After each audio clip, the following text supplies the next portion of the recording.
Haleluya, haleluya, haleluya. Salam saudaraku, Ratapan 3 ayat 22 sampai 23. Sebab kebaikan Bapa Yahweh itu tidak pernah berhenti, rahmat Bapa Yahweh itu tidak pernah berkesudahan, selalu baru setiap pagi. Begitu besar kasih setia Bapa Yahweh di dalam kehidupan kita, dimanapun kita berada saudaraku. Renungan KPI Mayim Kayim pada hari Rabu tanggal 4 Agustus 2021 atau pada tanggal 26 Af 5781 yang merupakan kelanjutan dan pembacaan renungan Torah kita diambil dari kitab Devarim atau kitab Ulangan 9 ayat 12 yang berkata demikian saudaraku. Kemudian berfirmanlah Yahweh kepadaku, bangunlah, turunlah dengan segera dari sini, karena bangsamu yang telah engkau bawa keluar dari Mesir telah berlaku busuk. Mereka dengan segera menyimpang dari jalan yang telah aku perintahkan kepada mereka. Mereka telah membuat sebuah patung tuangan bagi dirinya. Saudaraku, firman yang baru saja kita dengarkan ini pirekop tentang belajar dari murka Yahweh Elohim. Saat Mose akan melepas bangsa Israel dalam bilangan yang kedua ini untuk memasuki tanah Kanaan, saudaraku, karena Mose atau Musa tahu bahwa dia tidak akan memasuki tanah Kanaan, dan Musa memberikan amanat atau pesan-pesan saudaraku, diantaranya tentang bagaimana murka Bapa Yahweh yang pernah terjadi, dan mereka harus belajar dari murka Bapa Yahweh terhadap bangsa yang terdahulunya saudaraku. Di dalam perjalanan bangsa Israel 40 tahun ini, bagaimana sikap bangsa Israel melakukan, mereka memberontak, melakukan bersungut-sungut, dan mengambil sikap seperti halnya di Gunung Sinai ini saudaraku, yang diulang kembali oleh Musa.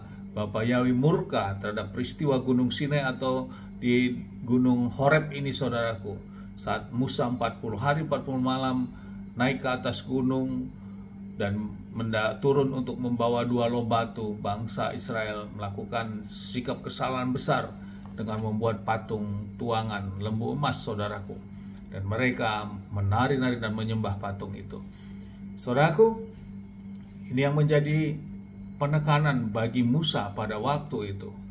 Hal ini yang menjadi renungan bagi kita saudaraku, bahwa kita di dalam menjalani kehidupan saat ini, dalam menjalani hidup iman rohani kita, tentu kita juga perjalanan bangsa Israel merupakan gambaran representatif dalam perjalanan iman kita.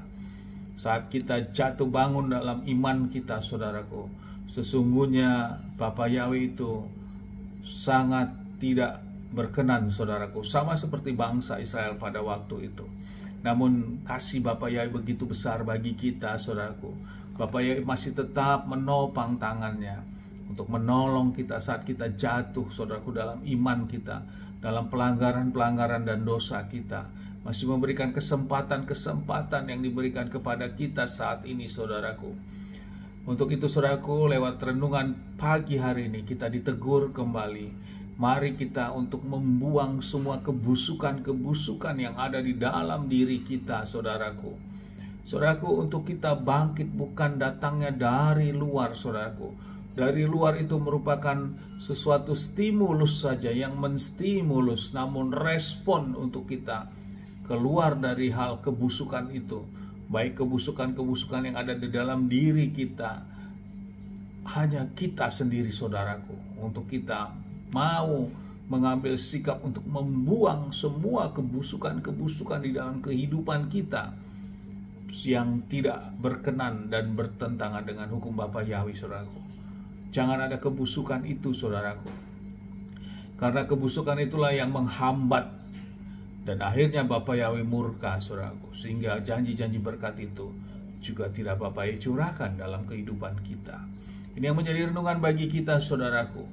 Mungkin saat ini saudaraku kita menganjatkan doa-doa kita, banyak hal doa-doa yang kita panjatkan untuk keberhasilan kita, keberhasilan usaha kita, keberhasilan anak-anak kita, keberhasilan terhadap pekerjaan kita. Demikian juga kesembuhan dari sakit penyakit kita. Kita banyak menuntut doa-doa seperti itu. Namun kita tidak membereskan dulu bagaimana hidup kita untuk kita dapat berkenan saudaraku.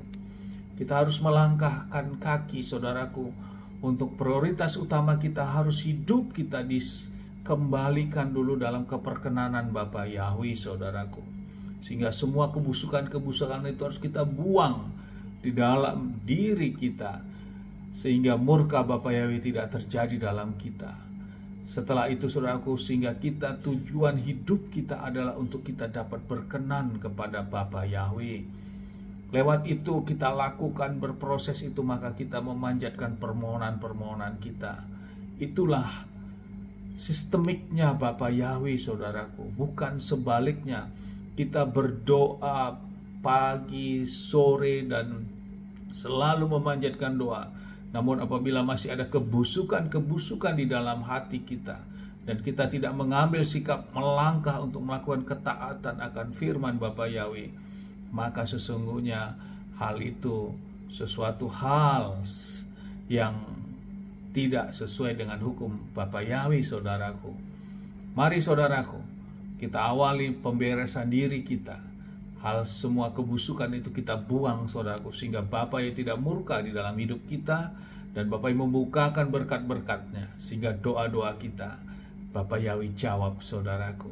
Amin, haleluya. Sukses besar buat kita semua. Mari kita maju terus dalam iman. Dari tempat ini saya berdoa Bapa Yahweh memberkati dan melindungi kita semua dimanapun kita berada. Bapa yang menyinari wajah-Nya kepada kita dan memberikan kita kasih karunia.